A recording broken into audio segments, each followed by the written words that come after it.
मण्डलीमा कोरिन्थीको मण्डलीमा यो मेषको सेवा सुरु गरेका थिए। तर कोरिन्थीका मण्डलीहरूले दैलो मैलो भइराखेको छ, पाप अधर्म गरिराखेको छ। यहाँनिर त्यसको कुरा विषय लिएर यहाँनिर हुन्छ, तिमीहरूको बिचमा फाटो छ। 18 पदमा त्यो कुरा लेख्छ। अनि 19 पदमा लेखेको छ दलबन्दीहरू तिमीहरूकोमा भइराखेको छ, अनि तिमीहरूको बिचमा मत पनि भइराखेको छ, अनि व्याभिचार पनि भइराखेको छ। यस्तो मण्डली काम गरिराखेको थियो विश्वासीले, अनि मेषबाट पनि खाइराखेको थियो। त्यसै कारणले गर्दा आज यो चाहिँ एउटा चेतवनीको कुरा हो। आज हामी नयाँ जीवन पायो भन्नु सजिलै छ, तर नयाँ जीवन मुताबिक चल्नु, नयाँ गरी चल्नु चाहिँ आपत्तिको कुरा। सुधार पायो सजिलै छ, तिम्रो जीवनमा सुधार भयो अप्ठ्यारो कुरा। यसै कारणले गर्दा यहाँनिर कुरा यो कुरा थियो। त्यस कारणले गर्दाखेरि यहाँनिर अघि हामीले 24मा पढ्यो, धन्यवाद दिएर त्यसलाई भाँच्नुभयो, भन्नुभयो घाउ यो मेरो शरीर जो तिमीहरूको निम्ति तोडिएको छ, मेरो सम्झनामा गर्ने। आज मेरो सम्झना हो, प्रभु यीशु मसीह मेरो निम्ति बलिदान भयो, क्रुसमा बलि भयो, दुःख कष्ट सहयो भनेर त्यतिमा गरेर यो सन्तुष्ट हुने कुरा त। त्यसै कारण जब जब यस रोटीबाट खान्छौ मेरो सम्झनामा याद गर्नु, के याद गर्नु। यसै कारण भजन 103 अध्यायको 2 पदमा लेखेको छ, उहाँको उपकारलाई तिमीहरूले नभुल। उहाँको उपकार, तपाईँ र म त नरक जानलाई, युगानुयुगदेखि युगानुयुगसम्म आगो र गन्धकले बलेको आत्मा जानलाई थियो। त्यस ठाउँबाट आज हामीलाई उद्धार गर्नको निम्ति प्रभु यीशु मसीह, पापै नजान्ने प्रभु यीशु मसीह, दोस्रो कोरिन्थी 5 अध्यायको 21 पदमा त्यहाँ लेखे, पापै नजान्ने, किनकि उहाँमा हामी परमेश्वरको धार्मिकता बन्न पाऊँ भनेर पापै नजान्नु हुने परमेश्वरले हाम्रा निम्ति पाप तुल्याउनु भयो। हामी पो पापी अधर्मी दुष्ट दण्डको कारण हुनुपर्ने। कतिले आराधना गर्दाखेरि प्रभु म त तपाईँको सट्टामा म पो मर्नु पर्ने थियो, मैले पो दण्ड भोग्नु पर्ने थियो भनेर कति आराधना चढाउँदाखेरि हामी एलसदाईमा करिब 500-450 जना हुन्छौँ होला। सबैजना मरे पनि, प्रभु यीशु मसीहको नाममा मरे पनि केही हुनेवाला छैन। त्यसै कारण यो भुल विचार हो कि यसकारण प्रभु यीशु मसीह निर्दोष निष्कलङ्कमा, यूहन्ना 1:29मा यूहन्नाले भन्छ, र जगतको पाप उठाइ लैजाने परमेश्वरको ठुमा प्रभु यीशु मसीह बलिदान भएका हो। यसका पापै निर्दोष निष्कलङ्कमा बलि हुन आवश्यक छ। त्यसै कारण तपाईँ र मेरा निम्ति उहाँ बलिदान हुनुभयो। तपाईँ र म व्यवस्थाको बन्धनमा, कमारोपनमा, पापको कमारो दास बनेर हृदयभरि पीडा अशान्ति लिएर भनिराखेकाहरूलाई उद्धार गर्नको निम्ति यहाँ गलाती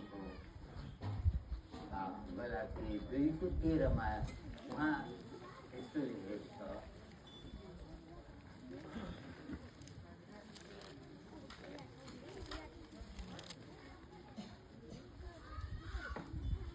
यहाँ 13 हाम्रा निम्ति श्राप बनेर ख्रिस्टले हामीलाई व्यवस्थाको श्रापबाट दाम तिरेर छुटकारा दिनुभएको छ, किनकि लेखिएको छ हरेक जो रूपमा दिइन्छ त्यो श्रापित हो। यसकारण थुप्रै कुराहरू छन्, एकै क्षणमा बुझ्ने कुराहरू छैनन्।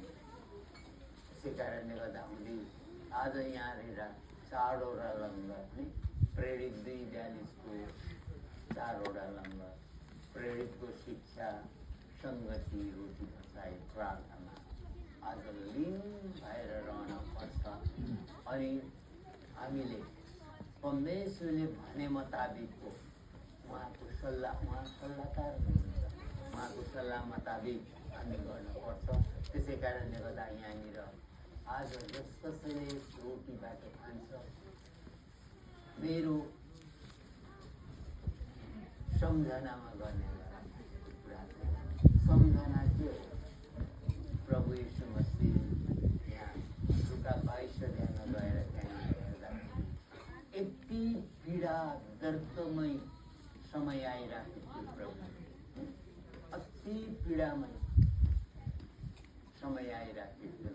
प्रभु यीशु मसीहले प्रार्थना गर्नुभयो, ए पिता हुन सक्यो भनेदेखि 26 को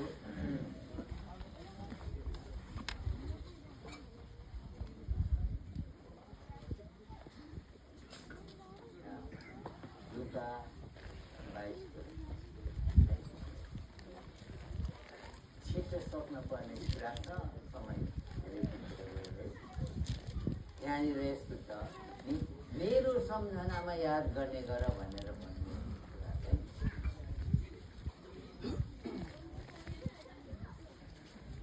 यहाँनिर 42 पदमा लुका 22 को 42 पदमा लेखेको छ, हे पिता तपाईँले चाहनुभयो भने यो कछौरा मबाट हटाइदिनुभयो, तरै पनि मेरो इच्छा होइन तर तपाईँको इच्छा पुरा होस्। यो आपत्तिजनक कुराहरू, अत्यन्त सङ्कटपूर्ण कुराहरू थियो। अनि प्रभुले प्रार्थना गर्नुभयो, हुन सक्यो भने यो कटोरा मबाट हटाइदिनुहोस्। तर प्रभुको चाहना, पिताको चाहना त्यो थिएन, त्यो पुरा भयो। यहाँनिर भन्छ नि 44 पदमा, अनि भारी व्याथामा परेर उहाँले अझै यत्नसित प्रार्थना गर्नुभयो, अनि उहाँले पसिना रगतका ठुला थोपा पसिना रगतमा परिणत भए। कस्तो पीडा, गर्दना पीडा थियो। हामीलाई त सजिलो लाग्छ सुन्दाखेरि, पढ्दाखेरि केही लाग्दैन, तर गाउँ गरेर दिनु लागि। त्यसै कारणले गर्दा यहाँ भजन सङ्ग्रह है, भजन सङ्ग्रह 69 को 20 पद तपाईँ त्यहाँनिर यस्तो किसिमको त्यो अवस्था।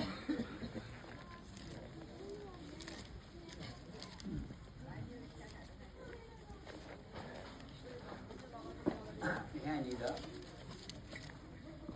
निन्दाले मेरो हृदय तोडिएको छ र म ज्यादै उदास छु, अनि मैले ठिठाउने कोही छ कि भनी खोजेँ, तर कोही पनि सान्त्वना दिने खोजेँ, तर मैले कसैलाई पनि पाएँ। प्रभुको यो करुणामय आवाज यस्तो अवस्थामा यहाँनिर निन्दाले मेरो हृदय तोडिएको छ। प्रभुलाई कस्तो कस्तो निन्दा गर्नु हामीलाई थाहा छ, अनि हामीले निहाल्न पनि पर्छ त्यो कुरा। र म ज्यादै उदास छु मृत्युमा। अब अहिले भविष्यवाणीका कुराहरू पुरा भइराखेको छ, धर्म युद्ध भइराखेको छ,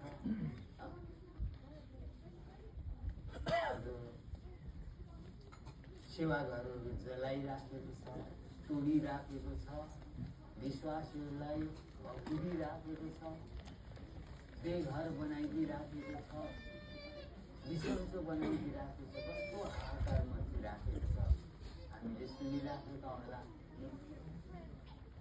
त्यसै कारणले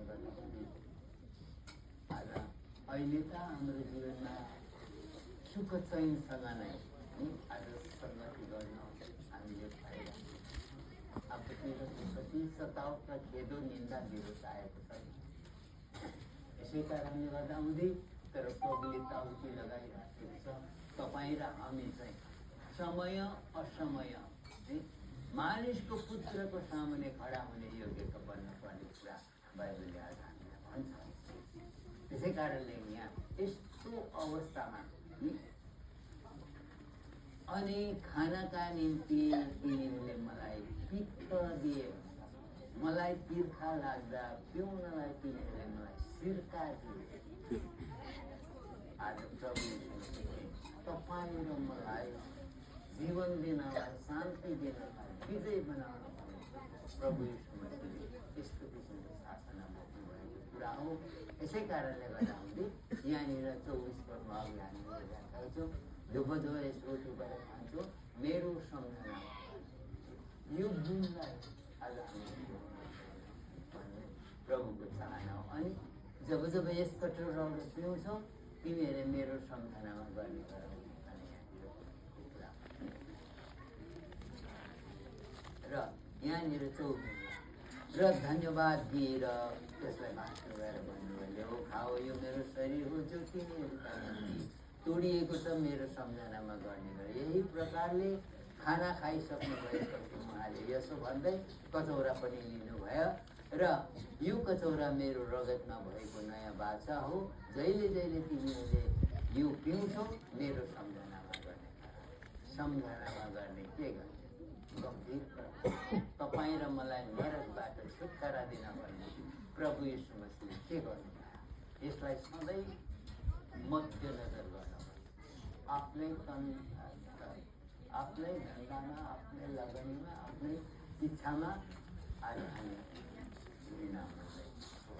यो कुराले मेरो प्रभुले सधैँ यसै कारण ल सम्झनाको निम्ति यो खाने रहेछ, सम्झना गर्ने हो प्रभु यीशु मसीहले। तर यहाँनिर वार्निङ छ, चेतावनी छ। यस यहाँ 27 भन्छ, यसकारण जसले अयोग्य रीतिले यो रोटी खान्छ, प्रभुको यो कचौरा पिउँछ, यो प्रभुको शरीर रगतको दोषी हुन्छ। आज हामी दोषी पनि रहने, किनभने क्रम मुताबिक हामीले गर्दैन।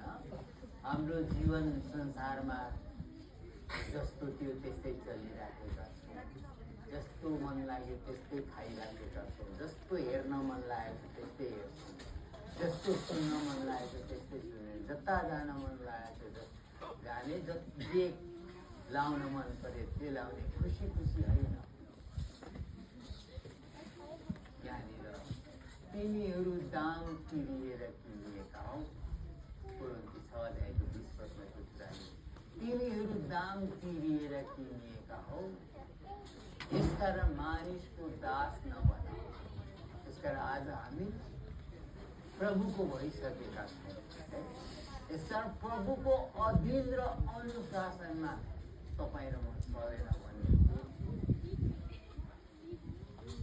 सबैभन्दा अभागा दैनिक भनेर यहाँ कोरिन्थीमा त्यसै कारणले आज मेषका समूहमा आएका छौँ। हाम्रो हृदय यिर्मया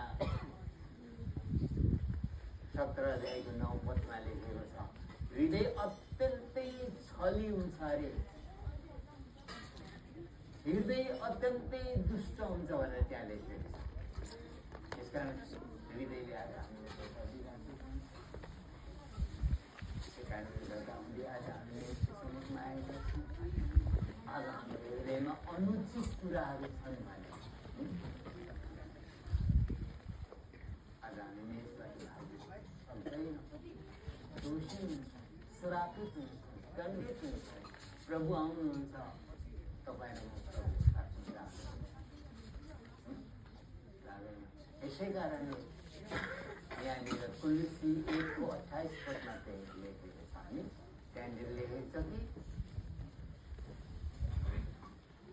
यहाँ लेखेको छ, हरेक मानिसलाई ख्रिस्ट यीशुमा सिद्ध भएको अवस्थामा उपस्थित गराउनका निम्ति हरेक मानिसलाई चेतावनी दिँदै र हरेक मानिसलाई सम्पूर्ण बुद्धिसित शिक्षा दिँदै हामी उहाँलाई प्रचार गर्छौँ। सिद्ध हुन पर्ने चेतवनी